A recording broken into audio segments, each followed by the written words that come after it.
이름으로 기도합니다. 아멘. 이전에도 드렸던 말씀인데요.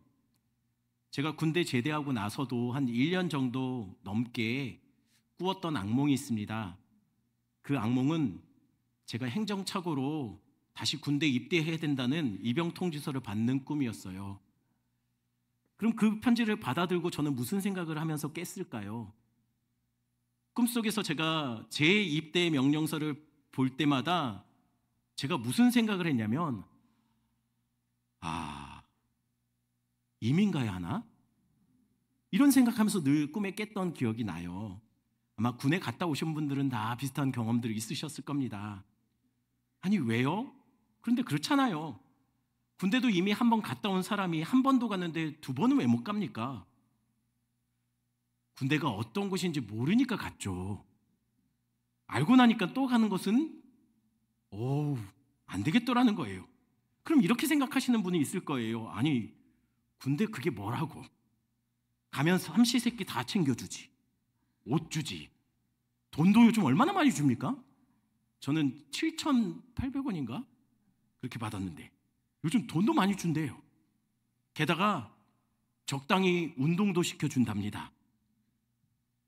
그건 군대를 모르니까 하는 소리예요. 알면 그리 말 못합니다. 물론 갈 수밖에 없는 상황이고 당연히 누구라도 대한민국의 남자라면 가야 되니까는 당연히 가야죠. 근데 한 번은 가도 두 번은 못 가겠더라는 거예요. 지난주 우리는 애굽에서 출발해서 산 넘고 물 건너 바다 건너서 시내산에 도착해 있는 이스라엘에 관해서 이야기했습니다. 그리고 이스라엘은 시내산에 온 목적 두 가지만 완성하면 다시 출발하게 될 거예요. 어디로요? 가나안 땅으로요. 그럼 시내산에서 이루어야 될 두 가지 목적이 뭘까요? 시내산에 온 목적 두 가지는요, 언약을 받고 율법을 받는 거예요. 말씀을 받는 겁니다. 두 번째는 뭐죠? 성막을 완성하는 거예요.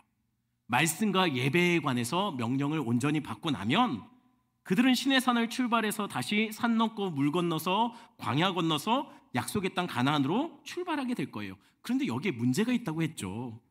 어떤 문제가 있습니까? 이스라엘이 애굽에서 시내산까지는 왔어요. 근데 시내산에서 가나안에는 별로 갈 마음이 없는 것처럼 보인다는 거예요. 아니 왜요? 원래 목적지가 시내산이 아니잖아요.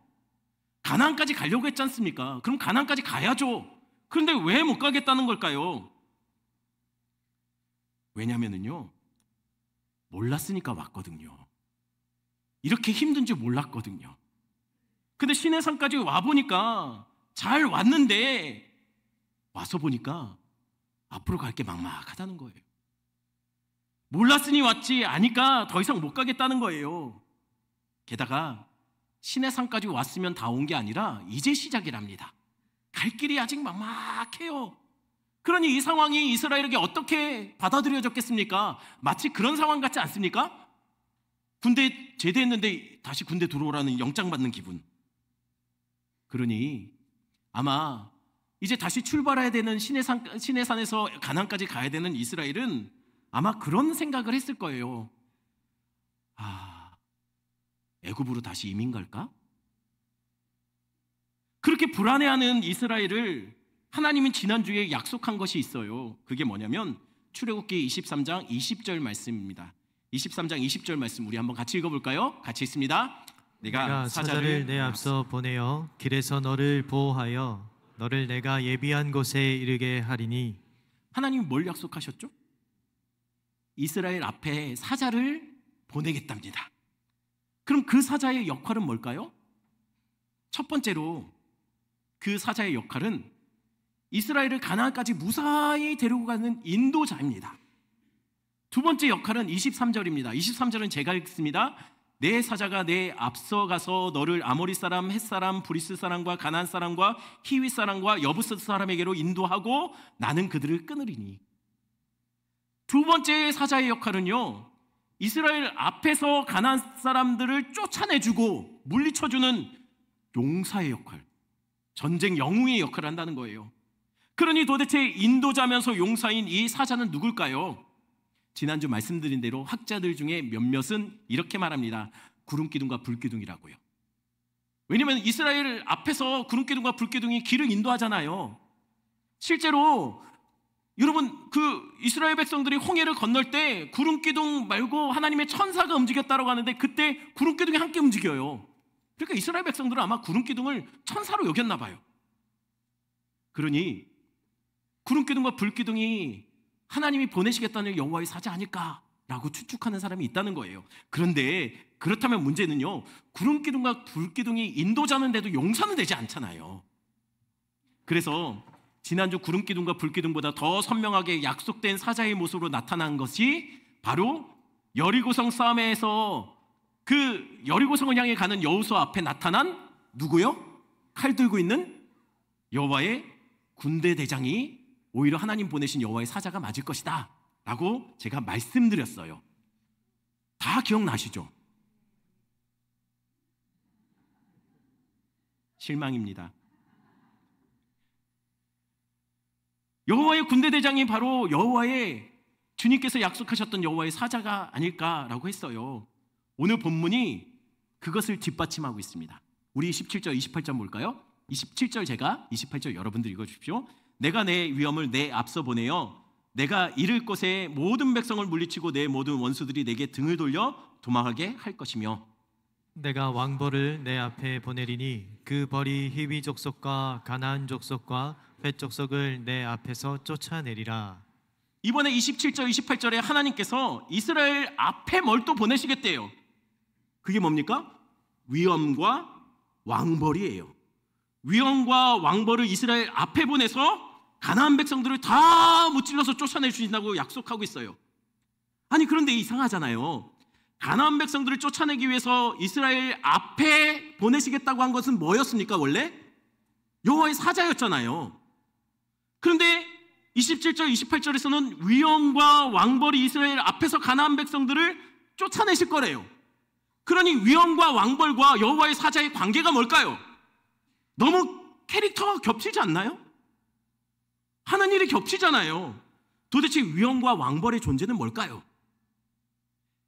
여기서 먼저 위엄 먼저 얘기할게요.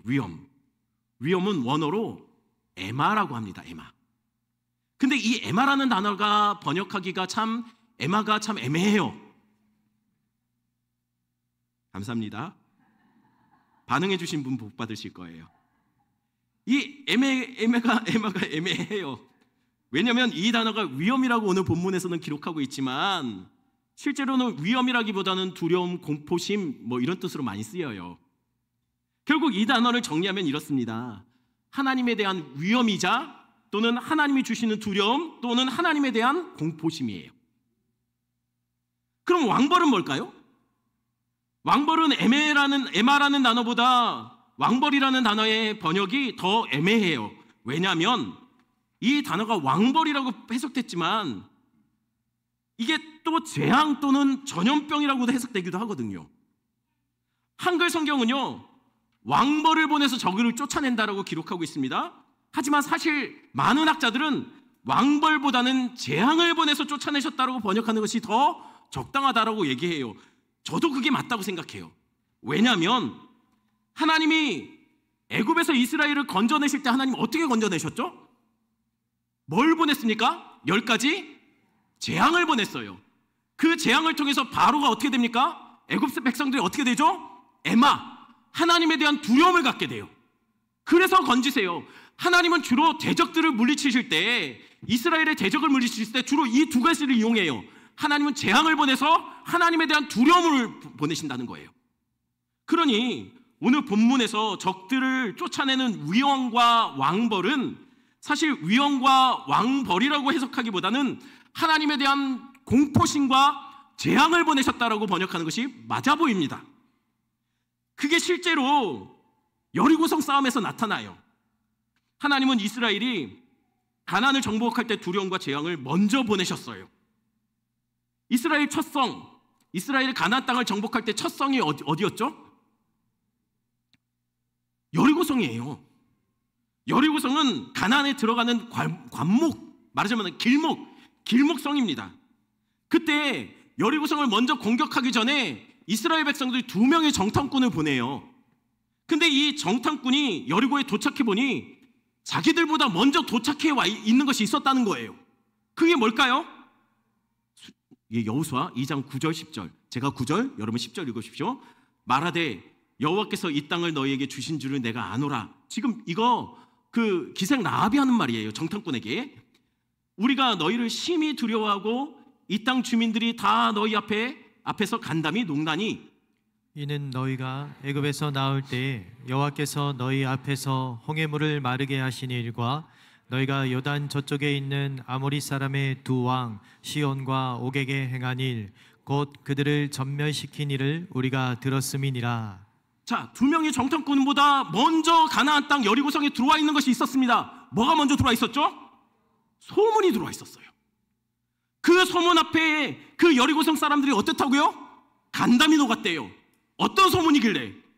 하나님이 이스라엘을 구원하기 위해 애굽을 박살내고 올 때마다 대적들을 다 깨부셨던 것들이 그 소문이 들어온 거예요.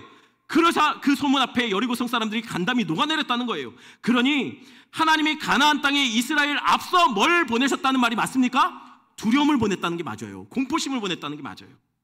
이후에 여호수아가 이 보고를 듣습니다. 그리고 이스라엘 사람과 함께 요단강을 건너요. 그리고 여리고성을 공격하기 위해서 진군하다 가는 길목에 칼 빼든 누굴 만납니까? 여호와의 사자, 여호와의 군대 장관을 만나요. 그 여호와의 군대 장관이 그들 앞에서 그들을 통솔하겠다라고 말씀하신 거예요. 그리고 여리고성을 드디어 공격하기 시작해요. 공격할 때 어떻게 공격했습니까? 활을 쐈나요? 얘들이 매일 한 바퀴씩 돌아요. 7째 날에는 몇 바퀴 돕니까? 7바퀴 돌아요. 이 전술 어떤가요? 완전히 돌아버리는 전술이죠. 하루 매일 한 바퀴씩 마지막 날 7바퀴. 지금 보는 사람들이 쟤들 뭐 하나 돌았나? 하는 거예요. 그랬더니 마지막 날 다 돌고 나팔 불자 와 자자자 하니까 여리고성이 무너져요.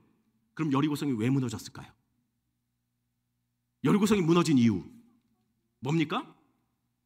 200만 명이 넘는 사람들이 발 맞춰서 그 주변을 탁탁탁 걷다 보니 집안에 약했던 집안에 균열이 생겼어요. 그리고 진지하게 안 들어주셔서 감사합니다. 그리고 여리고성이 무너졌어요. 부실공사죠. 그럼 여리고성의 설계업자, 시공사 다 형사고발 입건해야 돼요. 제가 우리 교회 건축을 하다 보니까 막 자꾸만 하지만 이건 아니에요. 다 아시다시피 여리고성은 이중성벽으로 당시 가나안 땅의 최고로 견고한 성으로 알려진 성입니다. 그러니 걸었다고 그 주변을 좀 밟았다고 무너지거나 그러지 않습니다. 그럼 나팔 소리 그리고 200만 명이 동시에 외친 엄청난 함성에 의해서 무너졌을까요? 설마요. 그러면 벌떼들이 왔을까요? 아니 벌떼들이 온다고 성이 무너집니까? 그러면 성경에 기록되지는 않았지만 이스라엘이 투석기라도 썼을까요? 아니요. 이스라엘은 그런 무기가 없습니다.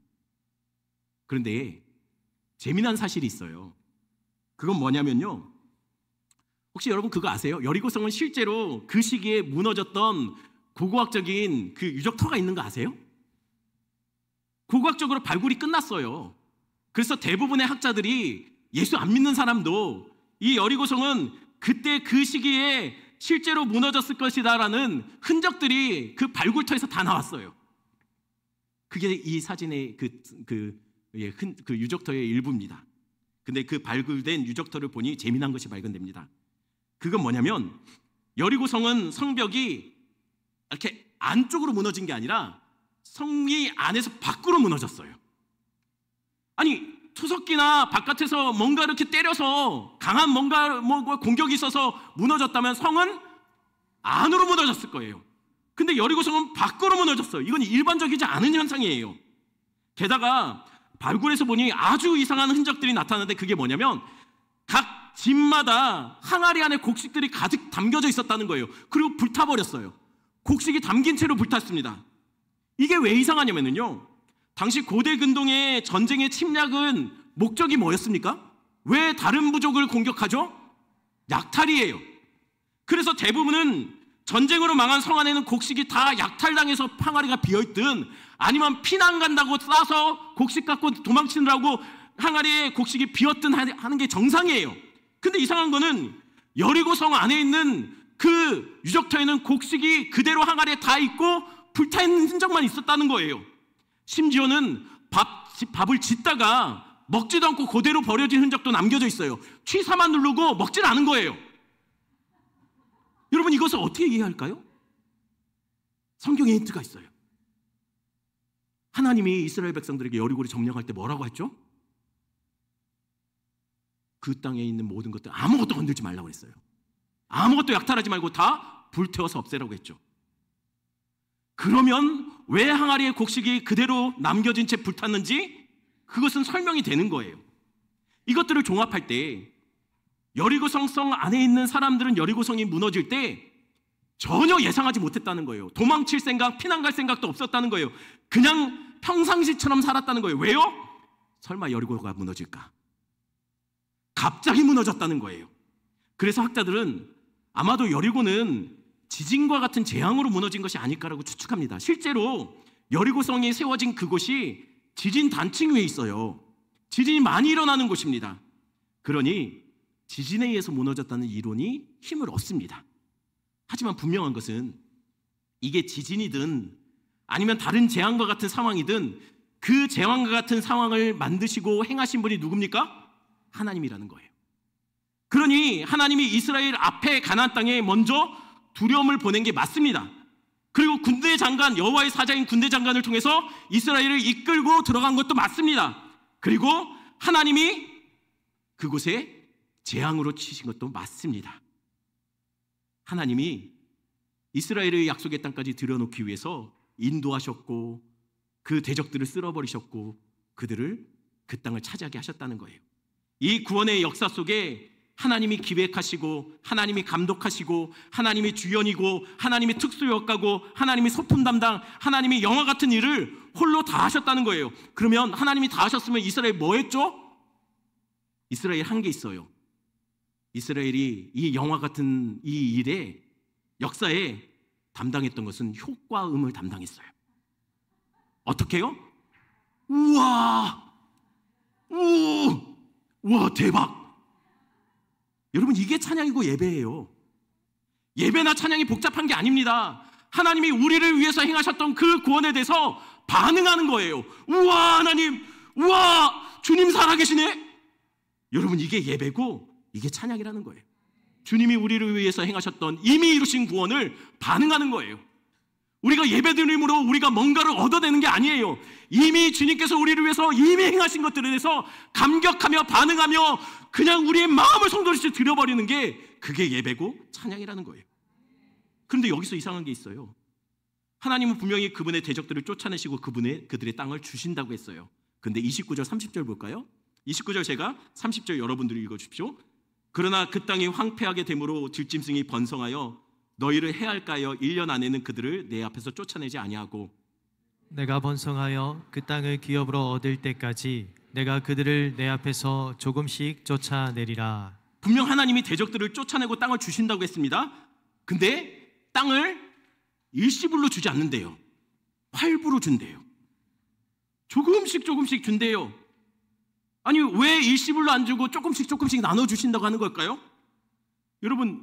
여러분들은 언제 물건 살 때 일시불이 아니라 활부로 삽니까? 지불할 능력이 당장은 없을 때.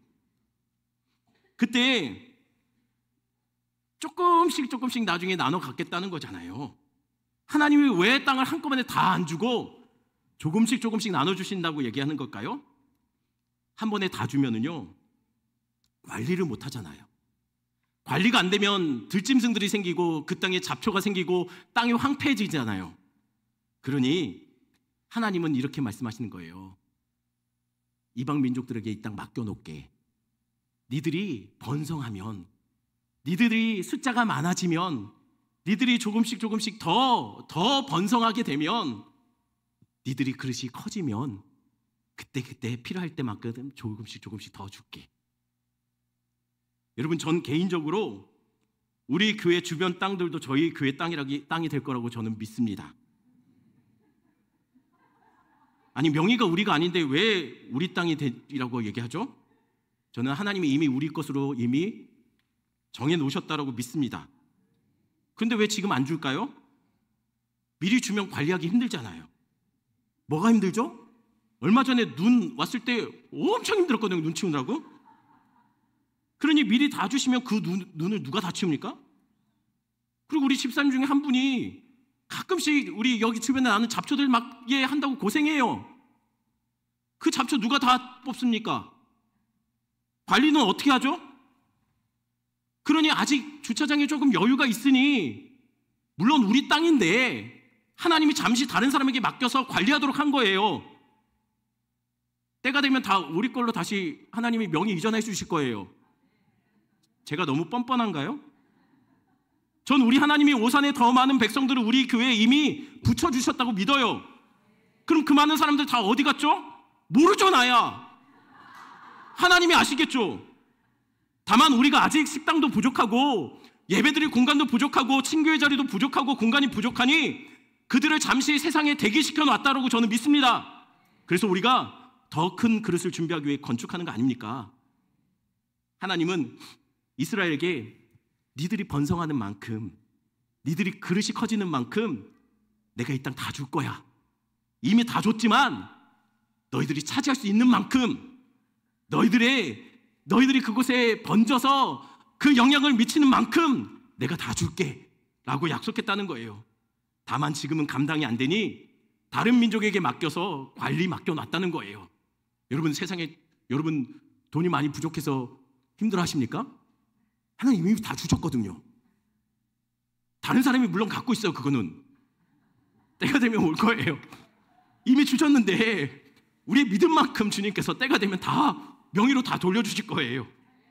그러니 이스라엘이 하나님이 주시기로 한 땅을 온전히 차지하기 위해서는 어떻게 하면 될까요? 30절입니다. 30절 같이 있습니다.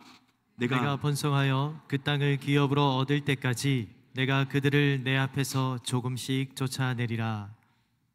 우리가 그 땅을 다 차지하기 위해서는 해야 될 일이 뭡니까? 번성해야 합니다. 번성함으로 그 땅을 조금씩 차지해 나가야 된다는 거예요. 그럼 번성해서 조금씩 차지한다는 것은 무엇을 말하는 걸까요? 언제까지 번성하면 되는 걸까요? 여러분 하나님이 가나안 땅을 하나님 나라로 바꾸시려고 계획하셨거든요. 하나님의 계획 속에는 가나안 땅을 하나님의 나라로 바꾸시려는 계획이 있었어요. 근데 그 계획을 어떻게 시작했는지 아십니까? 죄악과 우상이 가득한 가나안 땅에 하나님은 그 땅을 하나님의 나라로 바꾸기 위해서 한 사람 아브라함을 불러서 그 땅에 데려다 놓습니다. 아브라함을 그 땅에 데려다 놓는 그곳에서부터 하나님의 나라는 가나안 땅에 시작된 거예요. 그런데 하나님은 그 시작을 할 때 가나안 사람들을 다 쫓아내시고 아브라함에게 이 땅 네 땅이야, 하나님 나라로 바꿔봐 라고 말하신 게 아니에요. 아브라함을 하여금 그 땅을 비집고 들어가서 그 땅 사람들과 부딪히며 이리 치이고 저리 치고 그 속에 끼어 살며 버텨내게 하셨어요. 언제까지요? 하나님 아브라함의 후손들이 번성하여 그 땅을 다 채울 수 있을 때까지 하나님은 계속 기다리며 아브라함이 그 땅에서 버텨낼 수 있도록 그렇게 하신 거예요. 근데 그 아브라함이 그 땅에 비집고 들어가면서 그 땅에 변화가 하나둘씩 생기기 시작합니다. 그 땅이 원래 우상만 섬기던 땅이거든요. 근데 아브라함 한 사람이 그곳에 들어가자 아브라함 한 사람으로 인해서 하나님을 예배하는 제단이 세워지기 시작해요. 아브라함이 가는 곳마다 제단을 쌓습니다. 그리고 각자 소견에 오른 대로 죄악만 온통 행하던 이 땅 속에 아브라함 한 사람이 들어가므로 적어도 아브라함이 있는 곳에는 하나님의 말씀이 그 땅을 다스리는, 그 땅을 하나님의 나라로 바꿔가는 아브라함이 그런 역할들을 하기 시작하더라는 거예요.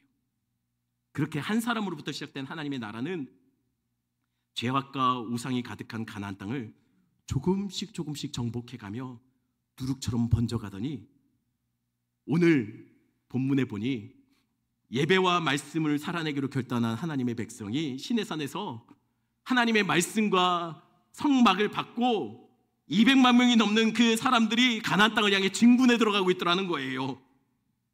그러니 하나님의 나라는요, 많이도 아닙니다. 한 사람으로부터 시작된 하나님의 나라가 지금은 하나님의 가나안 땅을 뚫고 들어가 그 땅을 번성함으로 점령해 가요. 이게 가나안을 약속의 땅 하나님의 나라로 변화시킬 하나님의 계획이었다는 거예요. 한 사람을 통해서 그 땅에 뿌리 내리고 점점 더 번성해서 그 땅을 완전히 하나님 백성이 사는 땅으로 바꿔내는 것. 그래서 예배와 말씀이 가득한 땅으로 바꿔내는 것. 그러면요, 가나안 땅은 하나님의 뜻대로 하나님의 나라, 말씀과 예배로 가득 채워진 땅이 되었을까요? 아니요. 가나안은 이스라엘에 의해서 결국 다 점령되었지만, 그러나 그 땅은 다시 우상과 죄악으로 가득한 땅으로 바뀌게 됩니다. 왜죠? 이스라엘이 가나안처럼 되어버렸기 때문이에요. 가나안을 하나님 나라로 세운 것이 아니라 하나님의 나라인 그들이 가나안처럼 되어버렸습니다. 그러면 하나님의 계획은 실패한 거죠? 하나님의 나라는 무너진 거죠? 아닙니다. 이건 어디까지나 모형이었어요. 진짜는 따로 있습니다. 그럼 그 진짜는 뭘까요? 하나님의 나라가 하나의 미랄처럼 이 땅에 침투해 들어오고 뿌려진 사건이 있었어요. 천국이 이 땅으로 내려온 사건. 그게 바로 말씀이 육신이 되어 이 땅에 오신 예수 그리스도의 이야기입니다. 하늘에 속한 그분이 온통 우상과 죄악의 땅인 이 땅을 향해 하늘 보좌를 버리고 이 땅에 내려와서 하나님의 말씀을 온전히 살아내고 십자가에서 온전한 예배를 완성함으로 하나님의 나라를 이 땅에 심으신 사건. 그의 온전한 순종과 십자가에서 드린 온전한 예배가 마치 하나의 미랄처럼 깨지고 죽여져서 이 땅에 수많은 그의 백성들을 열매 맺은 사건이 일어났다는 거예요. 그러니 하나님의 나라는 이 땅의 모든 민족들, 모든 백성들이 하나님을 다 믿으면 이 땅에 한국이 하나님의 나라가 되는 것이 아니라, 이 땅의 모든 사람들이 교회를 다니고 신앙을 갖게 되면 이 땅에 하나님의 거룩한 나라가 되는 게 아니라, 하나님의 나라는 하나의 미랄처럼 나 한 사람이 예배를 잊어버린 곳에 들어가 가슴앓이하며 이리 치이고 저리 치며 아브라함처럼 세상에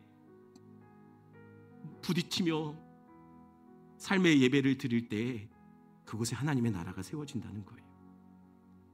예배가 없던 그 땅에 홀로 예배자로 내가 설 때, 예배를 모르던 가정에 내가 들어가서 그곳에 하나님께 예배하며 그곳에서 하나님의 왕되심을 선포하며 말씀대로 살아낼 때 그곳에 하나님의 나라는 심겨졌고, 그 심겨진 하나님의 나라는 계속 자라날 것이고, 결국은 그 예배를 잃어버린 가정이, 그 공동체가, 그 나라가 송두리째 주님의 나라로 바뀌게 될 거라는 거예요. 그러니 세상이 어떠하다 해도, 세상이 뭐라 해도 여러분이 있는 곳에서 예배자로 살아내시고 말씀을 살아내시기 바랍니다. 주부는 가정에서, 학생들은 학교에서, 직장인들은 직장에서, 정치인들은 정치인의 자리에서 말씀에 순복하고 하나님을 두려워하며 하나님께 예배하는 자로 서야 된다는 거예요. 이 며칠 동안 참 우리나라에 마음 아픈 일들이 많이 일어났습니다. 많은 사람들이 애쓰며 수고했던, 희생하며 이루어갔던 것들이 한순간에 무너지는 것들을 보게 되었어요. 이럴 때일수록 성도는 더욱더 세상에 비치고 소금이 되어야 합니다. 조국 대한민국의 아픔을 끌어안고 있는 곳에서 기도하셔야 합니다. 성도는 누구를 비난하고 정죄하고 원망하기 전에 이 땅의 죄악을 끌어안고 한 명의 예배자로 말씀을 살아내는 사람으로 두렵고 떨림으로 주님 앞에 서서 주님 붙들고 기도해야 합니다. 선물 같은 은혜로 이 땅에 세워졌잖아요. 이 민족이 전쟁의 잿더미 속에서 이때까지 살아온 것은 우리 주님이 살려주신 거잖아요. 우리는 그 하나님을 믿습니다. 그 하나님 여전히 살아계시고 이 땅을 붙들고 계세요. 그러니 이 땅을 치유해달라고, 하나님의 공의와 정의가 온전히 세워지게 해달라고, 이 땅의 위정자들과 정치인들이 자기의 이해득실을 따지는 자들이 아니라 하나님을 두려워하는 자들이 될 수 있도록 우리가 위해서 기도해야 합니다. 우리 말씀 생각하시면서 이 찬양 같이 부릅니다.